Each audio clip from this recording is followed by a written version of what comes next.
It's Rick's Corner with Rick Drasin.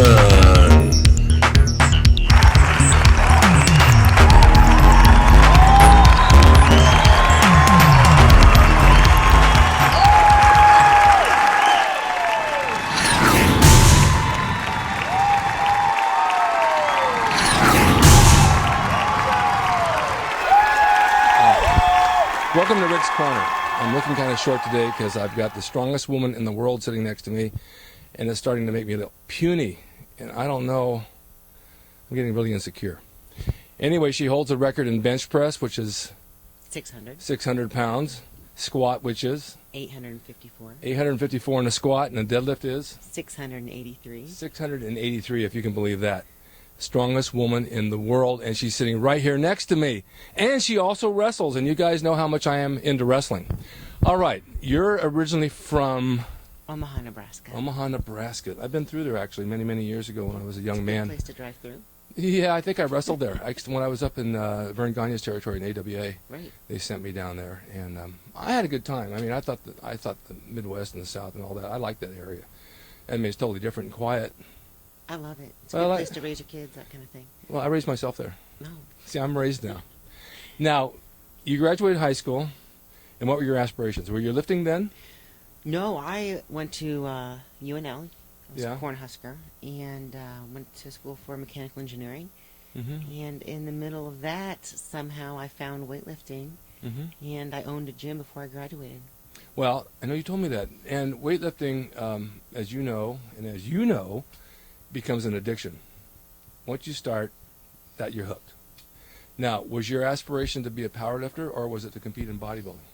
The day I walked into a gym, a hardcore gym, I thought, hey, I want to be a bodybuilder, stand on stage, flex the muscles.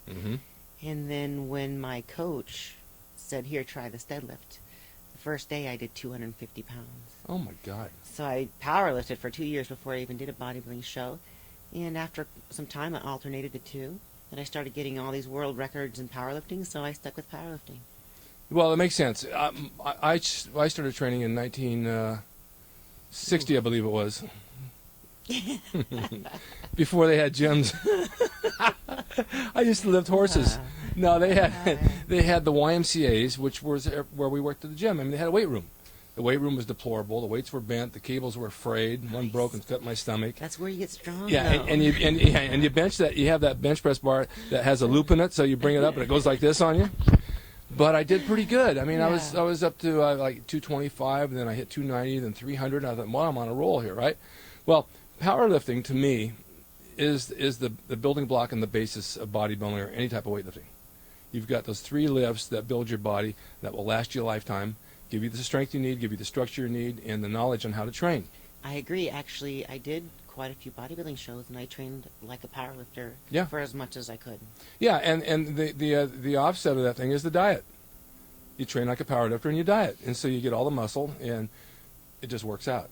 It sure does. Now, when you go into bodybuilding, as you know, then you start shaping the muscle, which is a little bit different thing. I mean, you hit your powerlifting moves. I still hit all those moves. I can't squat anymore because of my leg injuries, but I think squat's a good exercise. It's the basis. That's your foundation, like a house, and you have to do it in order for your body to grow. But then you start shaping bicep like concentration curls, a little delt work here and there, and you just shape things up. And you add your diet in with it, right? Actually, yeah, well, as a powerlifter, we did all of our assistance work as well. So we didn't quit doing our side raises and our incline dumbbell presses. I think that's part of what makes me strong. Yeah, I think it helps to do all that. And how was your diet then? I was eating lots of calories, but making sure I had lots of protein as well. I was probably eating, I would say, over 7,000 calories a day. But I was beefy. I was 250. Yeah. I'm 215 today. Yeah. So I've come down in muscle and body fat. So you were a lot heavier when you were younger. Well, yeah. Basically. Yeah. Yeah. Oh, I started before I started lifting. Yeah. I weighed 180 pounds. Oh wow. Yeah. It was and you're how tall? 5'10". I'm getting shorter. Feeling short next to you. So you took it into powerlifting. You started setting records at what age? Oh, I didn't start lifting till about 22 years old. Oh wow. Okay. I became the strongest woman in the world. Oh gosh, do I need to do math? That's in 2001. Okay. But that was your goal. it was after a while, things just kind of keep progressing.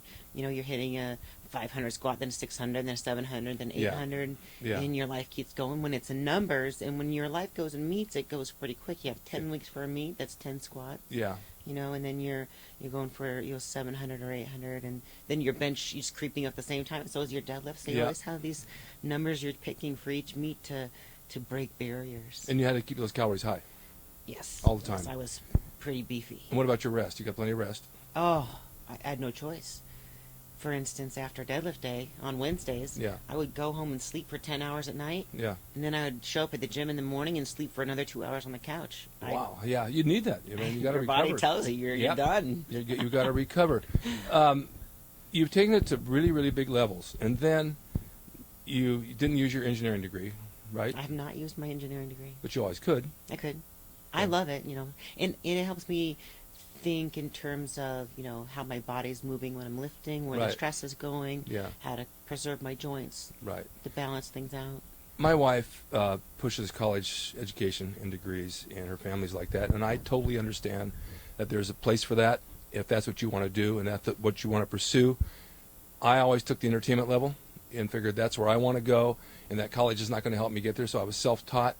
And with you've already got a world record. You're known for doing this. This is where you want to go, but you always have to fall back on if you had to. And hopefully you won't have to. Absolutely. Hopefully you'll reach your goals in entertainment and lifting, and you'll take it to wherever you can and make a name and make your money and do whatever you can do with it. But then you made a left-hand turn, as I did way back then, and you went into professional wrestling, which totally excites me. I was fortunate enough to live pretty close to Harley Race's academy. Yeah, and for you that don't know, Harley Race was an old-school wrestler, very, very big name, top guy in his field, has a lot of respect, and has a school in Missouri. Yes, that's correct. Okay, so you went there.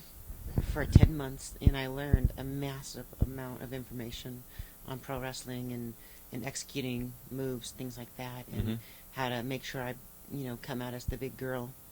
And it's priceless, but Missouri's an awfully small town, and Omaha seemed to be too small after a while, so here I am in L.A. Well, it's not all lost. Number one, you're training here with us, which I'm thrilled to death to have you here. But number two, and people don't really understand this, but wrestling training is very, very old vaudeville. It's theater in the round. It's working the audience. It's getting your personality out, learning how to work people, how to connect with people, how to show who you are, your character. It's not all about beating people up.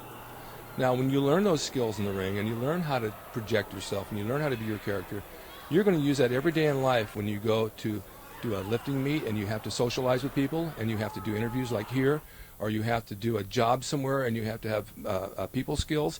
Wrestling helps big time because there's a lot of weightlifters, and you've met many in the world, who don't know how to talk. And that's why years ago when we were doing TV shows and we were bodybuilders and people, get the dumb bodybuilders over, get the dumb weightlifters. They don't know anything. Right. But it's a different world today. It is. We're all educated. I know you're extremely educated and extremely bright. And last night at my class, you were showing your skills and sharing your knowledge, which to me was priceless. And I was so glad that you were showing things that I've told them, because I'm like the parent now. They don't listen to me.